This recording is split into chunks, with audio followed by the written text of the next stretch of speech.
Hello student.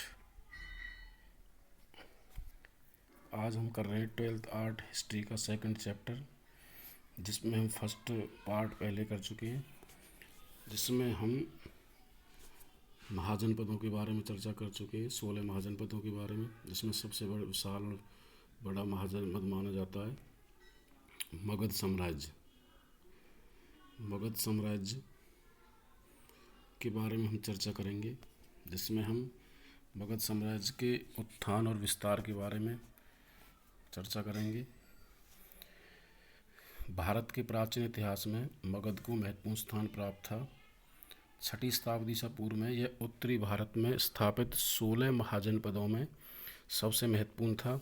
विशाल साम्राज्य 5वीं शताब्दी ईसा पूर्व में यह सबसे विस्तृत और शक्तिशाली साम्राज्य बन गया। इस साम्राज्य ने 4th शताब्दी ईसा पूर्व तक भारत की राजनीति में बड़ी महत्वपूर्ण भूमिका निभाई है।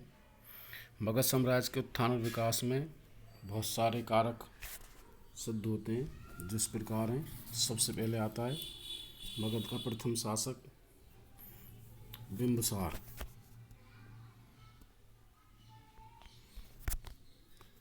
बिंबिसार 544 से लेकर के 492 ईस्वी ईसा पूर्व मगध साम्राज्य के उत्थान और विकास में बिंबिसार का योगदान बहुत महत्वपूर्ण था।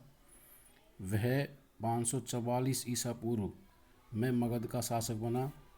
उस समय उसकी आयु केवल 15 वर्ष थी। उसने 492 ईसा पूर्व तक शासन किया। उसका संबंध हर्यक वंश के साथ था और वह महात्मा बुद्ध का समकालीन था।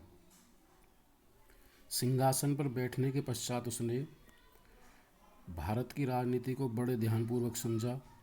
उसने मगध साम्राज्य की स्थिति को शक्तिशाली बनाने के उद्देश्य से उस समय के विख्यात और शक्तिशाली राजाओं के साथ वैवाहिक संबंध स्थापित किए।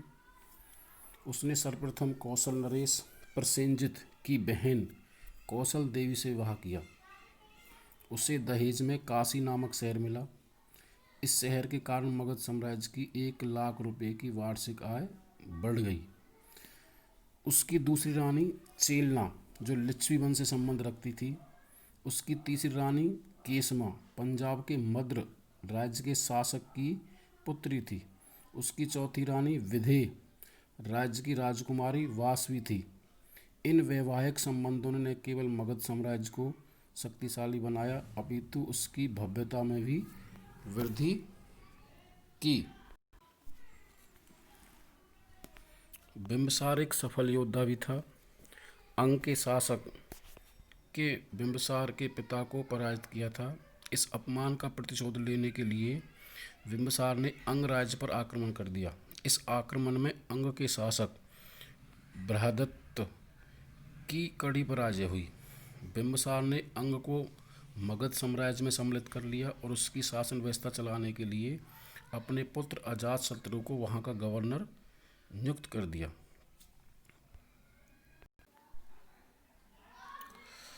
बिंबिसार ने अपने शासनकाल में राजगाह अथवा राजगीर को अपनी राजधानी बनाया।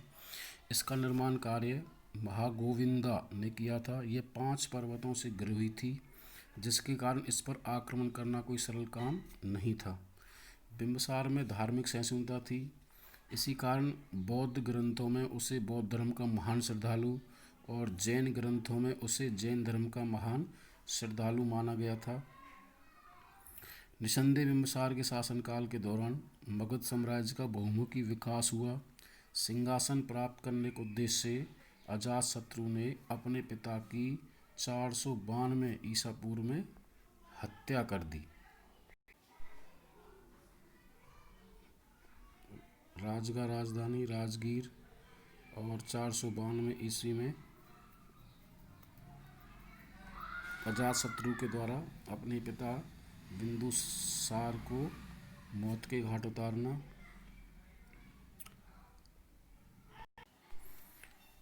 अजातशत्रु के बाद बिंबिसार के बाद उसका पुत्र अजातशत्रु 492 से 460 ईसा पूर्व कार्यकाल इसका बिंदुसार की मृत्यु के पश्चात उसका पुत्र अजातशत्रु 492 ईस्वी में मगध सिंहासन पर बैठा। उसने 460 ईसा पूर्व तक शासन किया। वह बहुत शक्तिशाली शासक प्रमाणित हुआ। उसने अपने शासनकाल में मगध राज्य को साम्राज्य में परिवर्तित कर दिया। अजातशत्रु को सर्वप्रथम कौशल के राजा प्रसेनजित के साथ युद्ध करना पड़ा। इस युद्ध का कारण काशी था। यह प्रदेश प्रसेनजित ने अपनी बहन कौशल देवी के दहेज के रूप में मगध के शासक बिंबिसार को दिया था। बिंबिसार की मृत्यु के पश्चात कौशल देवी की भी मृत्यु हो गई। प्रसेनजित उन दोनों की मृत्यु का उत्तरदायी अजातशत्रु को ही मानता था, इसलिए उसने काशी के प्रदेश को वापस लेने की घोषणा की। क्योंकि मगध साम्राज्य को काशी से सर्वाधिक आय प्राप्त होती थी, लगभग 1 लाख रुपए वार्षिक, इसलिए अजातशत्रु इसे सहन नहीं कर पाया। उसने काशी पर अधिकार करने के उद्देश्य से कौशल राज्य पर आक्रमण कर दिया। दोनों के बीच यह युद्ध दीर्घकाल तक चलता रहा। अंत में दोनों शासकों के बीच संधि हो गई। इस संधि के अनुसार प्रसेनजित ने अपनी पुत्री वजीरा की शादी अजातशत्रु से कर दी और उसे काशी प्रदेश वापस लौटा दिया। अजातशत्रु भी अपने पिता की तरह अपने धार्मिक विचारों में बहुत उदार था। उसने बौद्ध मत और जैन मत दोनों को खूब संरक्षण प्रदान किया। अजातशत्रु ने 487 ईसा पूर्व में राजगाह में बौद्धों की प्रथम सभा बुलाई थी और 460 ईसा पूर्व में अजातशत्रु की मृत्यु हो गई थी। 460 ईसा पूर्व में अजातशत्रु की मृत्यु।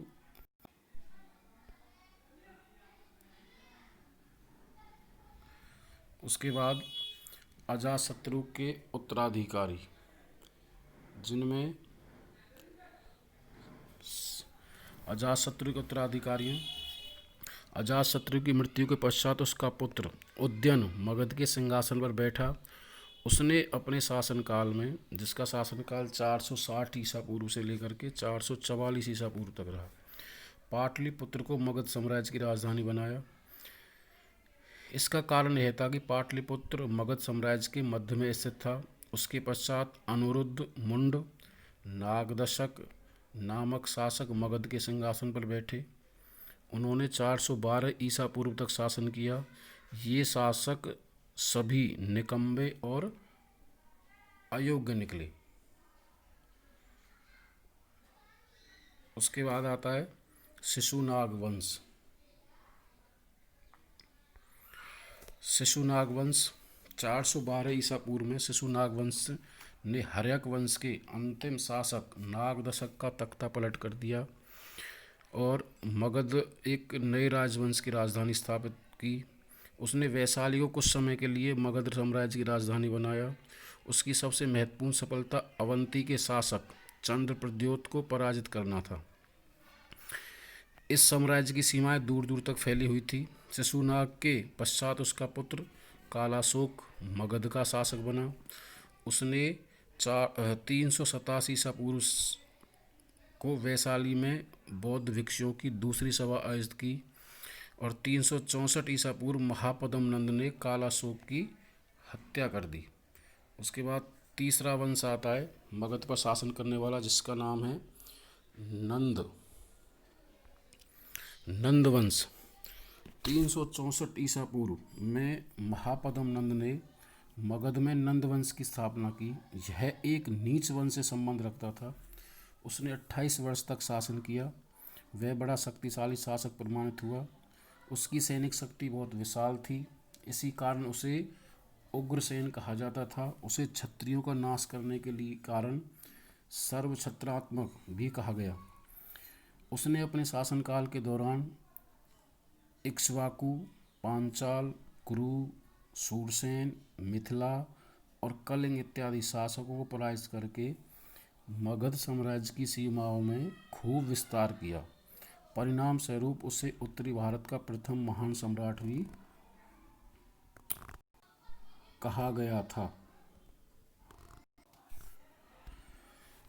महापद्म नंद की मृत्यु के पश्चात उसके 8 पुत्र मगध के सिंहासन पर बैठे और उन्होंने कुल 12 वर्षों तक शासन किया। नंद वंश का अंतिम शासक धनानंद था। उसके पास अपार धन दौलत थी, जिसके कारण उसे धनानंद के नाम से जाना गया। उसकी सेना में 2 लाख पैदल सैनिक, 60 लाख घुड़सवार और 6 लाख हाथी थे। 6,000 हाथी थे। 2 लाख पैदल सैनिक, 60,000 घुड़सवार, 6,000 हाथी थे। इतनी विशाल सेना के कारण सिकंदर के सैनिकों का मगध पर आक्रमण करने का साहस नहीं हुआ। धनानंद बहुत लोभी था। उसने अपनी प्रजा से गैर कानूनी ढंगों से धन इकट्ठा करने में कोई कसर न उठा रखी थी। परिणाम स्वरूप वह अपनी प्रजा में बहुत बदनाम था। इसी स्थिति से लाभ उठा करके 321 ईसा पूर्व में चंद्रगुप्त मौर्य ने मगध पर आक्रमण करके उस पर अपना अधिकार स्थापित कर लिया था।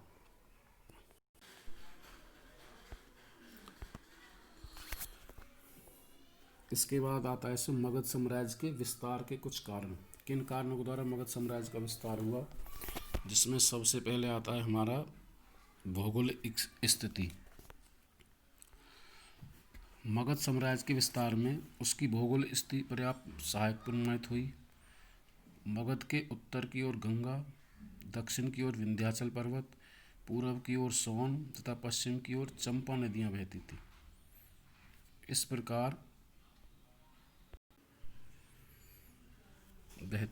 प्रकार मगध साम्राज्य चारों ओर से सुरक्षित था। इसकी दोनों राजधानियां राजगार पाटलिपुत्र भी भौगोलिक दृष्टि से महत्वपूर्ण थी। उसके बाद आता लोहे के विशाल भंडार। मगध के विस्तार में लोहे के विशाल भंडारों ने महत्वपूर्ण भूमिका दी है। इन लोहे के भंडारों के कारण ही मगध के शासक उन्नत किस्म के शस्त्र बना पाए, क्योंकि मगध साम्राज्य के विरोधियों के पास लोहे के भंडारों का अभाव था। इस कारण उसे के लिए ऐसे शस्त्रों का निर्माण करना असंभव था। इन शस्त्रों के परिणाम स्वरूप मगध के शासक अपने विरोधियों को सरलता से पराजित कर पाए। अगला आता है हमारा विशाल सेना। विशाल सेना। मगध शासकों के पास एक विशाल और कुशल सेना थी। नंद शासकों के पास 2 लाख पैदल सैनिक, 60,000 घुड़सवार और 6,000 हाथी थे। मगध शासकों ने प्रथम बार अपने विरोधियों के विरुद्ध बड़े स्तर पर हाथियों का प्रयोग किया। इन हाथियों का प्रयोग दृढ़ दुर्गों को तोड़ने और यातायात के साधनों के रूप में किया गया था। अगला आता है अच्छी आर्थिक स्थिति। मगध साम्राज्य आर्थिक रूप से बहुत समृद्ध था। यहाँ की भूमि बहुत उपजाऊ थी। सिंचाई साधनों की कोई कमी न थी। परिणाम स्वरूप फसलों की भरपूर पैदावार होती थी। इस क्षेत्र में चावल की पैदावार सबसे ज़्यादा थी। यहाँ का वाणिज्य व्यापार भी बहुत विकसित था। इस आर्थिक समृद्धि के कारण मगध शासक एक विशाल सेना रखने और मगध साम्राज्य के विस्तार करने में सफल हुए। और लास्ट में आता कुछ अन्य कारण इसके विस्तार के, जिसमें मगध एक पर बिम्बिसार, अजातशत्रु और शिशुनाग तथा महापद्मनंद जैसे वीर और शक्तिशाली शासकों ने शासन किया है। मगध साम्राज्य के विस्तार के लिए उन्होंने प्रत्येक संभव प्रयास किया। इसके अतिरिक्त मगध में जाति प्रथा इतनी कठोर नहीं थी जितनी कि उस समय भारत के अन्य राज्यों में थी। लोगों के परस्पर मेल मिलाप और एकता के कारण मगध के विरोधियों को सफलतापूर्वक पराजित किया जा सका, जो इसके विस्तार का एक प्रमुख कारण माना जाता है। Thank you. जय हिंद। धन्यवाद।